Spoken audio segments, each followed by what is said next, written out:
Thanks, Mr. Chairman. Thank you for being here. Thank you all for your extraordinarily distinguished and dedicated service to our country. General Nakasone, in your responses to Senator Cotton, you didn't mean to say that we are not sharing intelligence with Ukraine, did you?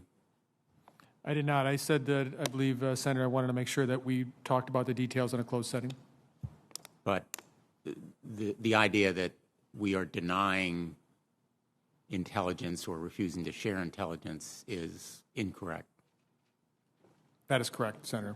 Thank you. General Clark, I wonder if you could provide some background as to why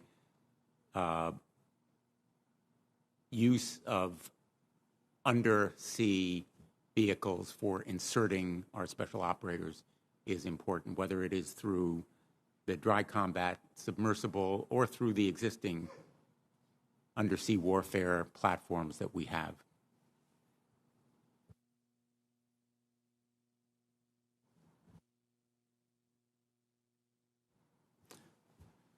Senator, our Navy special operators can get into places that a larger maritime ship or an undersea vessel, one of the Navy submarines, cannot get into.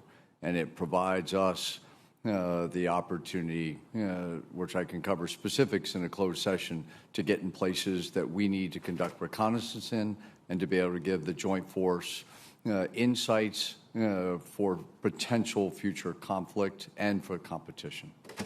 So the smaller vehicles can enter places that submarines couldn't, which makes them potentially very valuable. And I think in response to Senator Tuberville, you talked about a little bit about the timeline.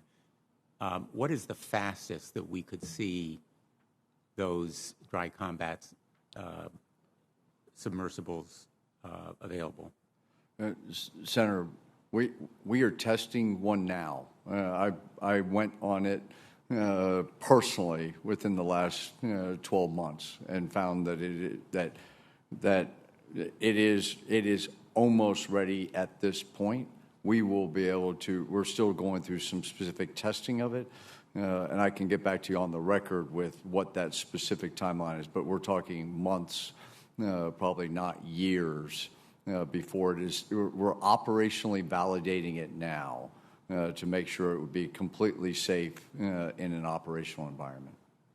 Are you satisfied that the budget, the 2023 budget, includes sufficient funding to make it operational during the coming year, if it's a matter of months before it would be?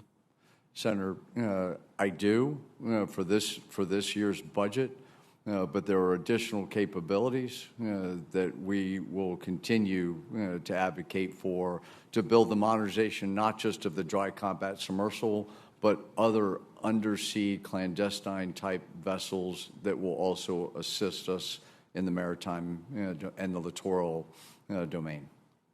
I'd appreciate hearing more, whether it's in a closed setting or on the record in writing, more about this program. I'll take that for the record, Senator. Thank you.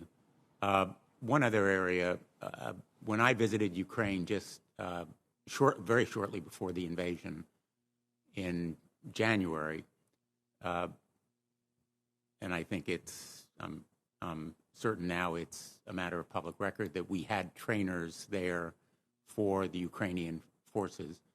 How would you assess the effectiveness of the training that we gave to Ukrainians through our special operations as well as other personnel?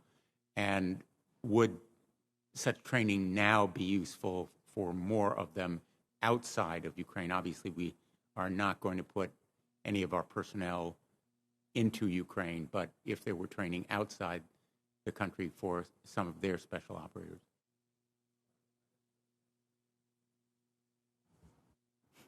I assess that training is very effective in what we did for 8 years prior, for both lethal capabilities, but also in the information operations.